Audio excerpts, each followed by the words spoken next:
बिस्मिल्लाहिर्रहमानिर्रहीम, अस्सलाम वालेकुम। आप दिख रहे हैं तजिया राजा कामरान के साथ। जब से वफाकी वजीर बरा शहरी हवाबाजी गुलाम सरवर खान ने इस बात का ऐलान किया है कि पाकिस्तान में हर तीसरा पायलट का लाइसेंस जाली है, तो अब हर रोज़ जो है रोहोशरुबा इंकिशाफात हो रहे हैं। इसमें दिन ब दिन इजाफा होता चला जा रहा है। पाकिस्तान से तरबियत हासिल करने वाले पायलट्स इन दिनों पूरी दुनिया में मुश्किलात का शिकार हैं। हर एयरलाइन और एविएशन अथॉरिटी पाकिस्तान से लाइसेंस हासिल करने वाले पायलट्स को ग्राउंड कर रही है और उनके लाइसेंस की रीचेकिंग हो रही है। किसी को दोबारा टेस्ट के लिए भेजा जा रहा है और शदीद मुश्किलात के शिकार हैं पाकिस्तान से ताल्लुक़ रखने वाले पायलट्स जो कि दुनिया भर में ऑपरेट कर रहे हैं। उनकी मुश्किलात पाकिस्तान में भी बहुत ज़्यादा हैं। आज की हम इस वीडियो में अहाता करेंगे कि एक पायलट बनता किस तरह से, वो किन मराहिल से गुजरता है, उसके क्या क्या लाइसेंसिंग की ज़रूरियात होती हैं, वो कितना पैसा अपनी तरबियत पे खर्च करता है जब वो कमर्शियल पायलट लाइसेंस बन लेता है, और इसके अलावा कि मशकूक लाइसेंस और जाली लाइसेंस किस किस किस्म के हैं। क्या सभी लाइसेंस जाली हैं या कुछ लाइसेंस में ऐसी एम्बिग्यूटीज़ हैं, ऐसे मसाइल हैं कि जिन पर अगर हल कर लिया जाए तो उन लाइसेंस का मसला हल हो सकता है। तो पाकिस्तान में किसी भी जो स्टूडेंट है, जो नौजवान है, अगर वो पायलट बनना चाहता है, कमर्शियल पायलट बनना चाहता है, तो वो इंटरमीडिएट के बाद जो है सिविल एविएशन आएगा। सिविल एविएशन से अपना मेडिकल टेस्ट करवा कर किसी भी फ्लाइंग स्कूल को ज्वाइन करेगा। पायलट को पहला लाइसेंस मिल जाता है जो कि स्टूडेंट पायलट लाइसेंस कहलाता है। फ्लाइंग स्कूल में नौजवान को, जो स्टूडेंट होता है, उसको मुख्तलिफ मराहिल से गुजारा जाता है। सबसे पहले उसकी ऑन ग्राउंड तरबियत की जाती है। स्टूडेंट जैसे जैसे अपनी फ्लाइंग पूरी करता जाता है उसको मुख्तलिफ लाइसेंस मिलते चले जाते हैं। प्राइवेट पायलट लाइसेंस के अहल हो जाता है। फिर उसके बाद जो है जब अपनी 200 घंटे की फ्लाइंग मुकम्मल कर लेता है और अपने तमाम टेस्ट पास कर लेता है तो पायलट को जो है कमर्शियल पायलट लाइसेंस का दिया जाता है। ये वो लाइसेंस है जहां पर सिविल एविएशन कहती है कि अब आप किसी भी एयरलाइन को बतौर कैडेट ज्वाइन कर सकते हैं। कमर्शियल पायलट लाइसेंस के बाद जो है पाकिस्तान में सिर्फ PIA है जो कि पायलट्स को अपने पास नौकरी देती है और वो भी वक्त से नहीं मिलती है और काफ़ी तवील वक्फों के बाद पायलट्स को, कैडेट पायलट्स को भर्ती किया जाता है PIA में भी। कमर्शियल पायलट लाइसेंस या CPL लाइसेंस हासिल करने के लिए किसी भी नौजवान को ग्राउंड पर जो है 3 माह की तरबियत के साथ साथ 200 घंटे की जो फ्लाइंग है वो मुकम्मल करनी होती है। इसके अलावा 8 पेपर्स जो हैं वो पास करने होते हैं इसको मुख्तलिफ मौज़ूआत पर, जिसके बाद जो है इसको ये लाइसेंस मिलता है।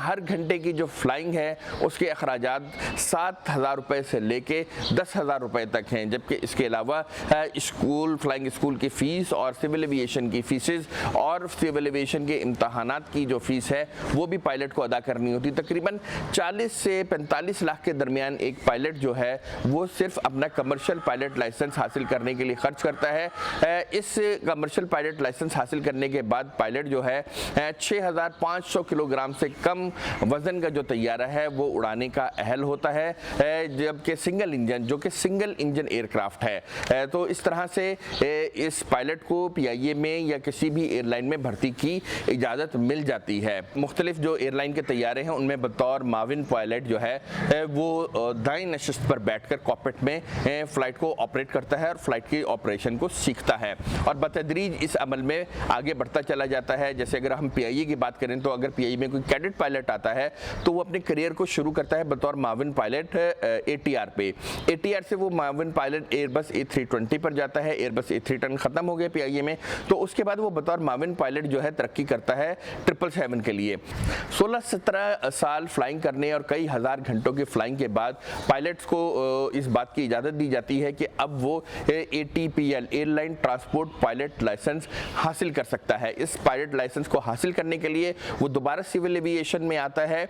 8 पर्चे उसको देकर पास करना होता है ये इम्तहान, और असल मसला इसी इम्तहान में है कि ये कुछ पायलट्स का जिसमें कहा जा रहा है कि उन्होंने जालसाजी के ज़रिए ये इम्तहान पास किया है। तो इस हवाले से अभी मज़ीद जो तहकीक है सिविल एविएशन को करना और इस बात का फैसला करना बाकी है कि आया किस पायलट का जो ATPL है वो जाली है या किस पायलट का ATPL जो है वो ठीक है या उसमें कोई शक की अगर कोई गुंजाइश है तो वो क्या है। मुख्तलिफ हुकाम से बात हुई है और एविएशन के माहिरीन से बात हुई है, एविएशन के हुकाम से बात हुई है। उनका यही कहना है कि ये मुमकिन है कि कुछ पायलट के लाइसेंस जालसाजी से हासिल किए गए हों और ऐसे इम्कानात मौजूद हैं, मगर हर पायलट का लाइसेंस जाली नहीं है। वफाकी वजीर ने जो लिस्ट जारी की है उसमें बहुत से पायलट्स के जो मंदरजात हैं वो गलत हैं। इस हवाले से हम एक वीडियो पहले कर चुके हैं जिसकी डिस्क्रिप्शन जो है मौजूद है,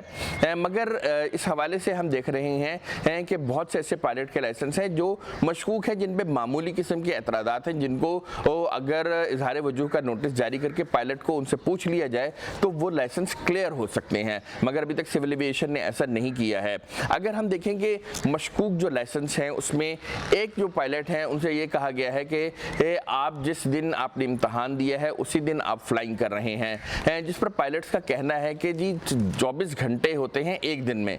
वो इम्तहान देने के बाद इस बात का कोई पाबंदी नहीं है सिविल एविएशन के कानून में कि आप फ्लाइंग नहीं कर सकते हैं। या तो उन्होंने इम्तहान देने से पहले फ्लाइंग की है, तैयारा लैंड किया है और उसके बाद आकर इम्तहान दिया है, या वो इम्तहान देने के फौरी बाद अपनी परवास पर चले गए हैं। तो इस एतराज़ को भी बहुत हद तक मुस्तरद किया जा सकता है कि एक इंसान है क्या सेम टाइम में जिस वक्त वो इम्तहान दे रहा है उस वक्त तो फ्लाइंग नहीं कर रहा, इस बात को चेक कर लेना चाहिए। दूसरी अहम बात यह है कि जो लोग कंप्यूटराइज्ड पेपर दे रहे हैं उनमें से बाज़ लोग जो हैं 1 या 2 नंबर से फेल हो जाते हैं। इस हवाले से सिविल एविएशन के कानून में कानूनी तौर पर ये गुंजाइश मौजूद है कि कोई भी पायलट जो कि 2 नंबर या 3 नंबर से फेल हुआ है वो वाइवा के लिए अप्लाई करे या ज़बानी इम्तहान के लिए अप्लाई करे। ज़बानी इम्तहान में जब वो सामने आता है कि मुमतहिन के सामने, तो मुमतहिन उससे मुख्तलिफ सवालात पूछता है। अगर वो उनके मुतमईन बख्श इत्मीनान बख्श जवाब दे देता है, दुरुस्त जवाब दे देता है, तो वाइवा में उसको मज़ीद 2 से 3 नंबर दे के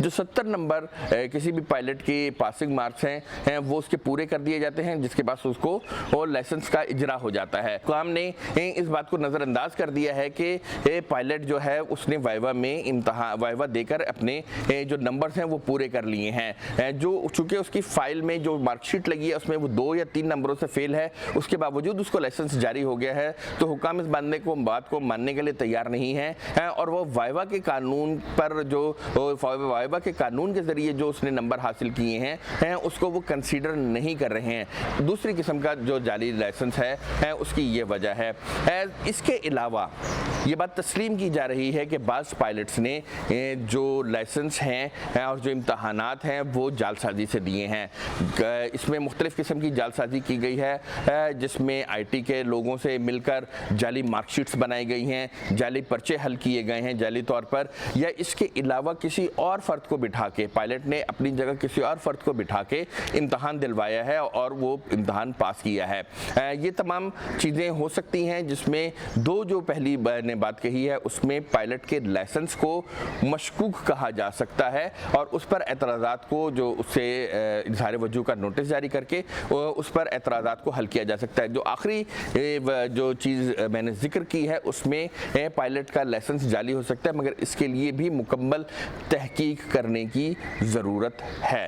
आखिर क्या वजह है कि पायलट जो हैं जालसाजी पर मजबूर हुए हैं? हुआ कुछ यूँ है कि साल 2010 में सिविल एविएशन ने इस बात का फैसला किया कि पायलट्स के निसाब को तब्दील करके जो इम्तहानात का तरीक़ाकार है वो तब्दील किया जाएगा। इससे कबल जो है तहरीरी इम्तहान पर्चों पर लिया जाता था और पर्चे जमा होते थे, 1 हफ्ते के अंदर उसका नतीजा आता था। अगर कोई फेल हो जाता था तो वो 1 माह बाद इम्तहान देता था। सिविल एविएशन ने 2010 में ये निज़ाम तब्दील किया, निसाब को भी बिल्कुल तब्दील कर दिया। जो अमरीकी निसाब पढ़ाया जा रहा था उसकी जगह यूरोपीय निसाब को लाया गया, जो यूरोपीय यूनियन की एविएशन सेफ्टी एजेंसी का तैयार करदा निसाब है उसको लाया गया। इसके साथ ही जो पूरा निज़ाम है उसको कंप्यूटराइज कर दिया गया। इम्तहानात के लिए 1 घंटा दिया गया और उस 1 घंटे में कंप्यूटर पे आने वाले सवालात के जवाब देकर कोई भी पायलट पास या फेल हो सकता था। मगर चूँकि 16-17 साल बतौर माविन पायलट उन्होंने फ्लाई करने के बाद अब वो आए हैं ATPL के लिए, लाइसेंस के लिए, मगर अब उन्हें मुख्तलिफ निसाब का सामना है तो उसमें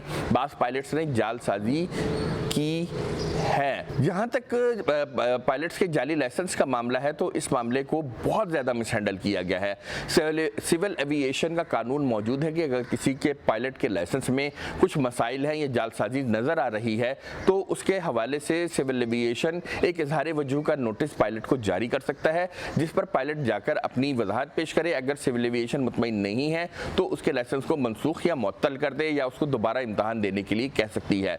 मगर इस तरह से तजलील करना लोगों की और लोगों को बदनाम कर देना, इससे पूरी पाकिस्तान पाकिस्तान की एविएशन इंडस्ट्री मुतासिर हो रही है। अब तो ये इतलात आ रही हैं कि लोगों ने एयर क्रैश के बाद और ये पायलट्स की जाली लाइसेंस के बाद बिल्कुल एयरक्राफ्ट पे सफ़र करना तर्क कर दिया है। एयरलाइनों के किराए जो हैं बहुत तेज़ी से कम हो रहे हैं। कुछ एयरलाइंस के किराए 6,000, 7,000, 8,000 पे आ गए हैं। खुद PIA ने जो डोमेस्टिक किराए हैं वो 23,000 से कम करके 12,000 कर दिए हैं। आपको इससे भी ही कम में परवाज़ मिल सकती है।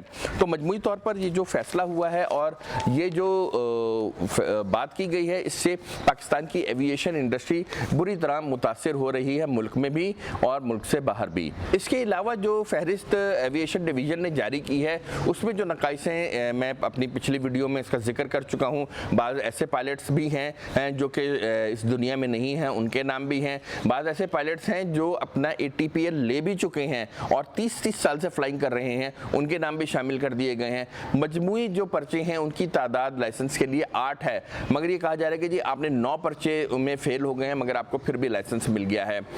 यहाँ पर एक सबसे अहम बात यह है, लाइसेंस का इजरा इम्तहान के बाद जो है डायरेक्टर सिविल एविएशन करता है, ये DG सिविल एविएशन के दस्तखत से होता है।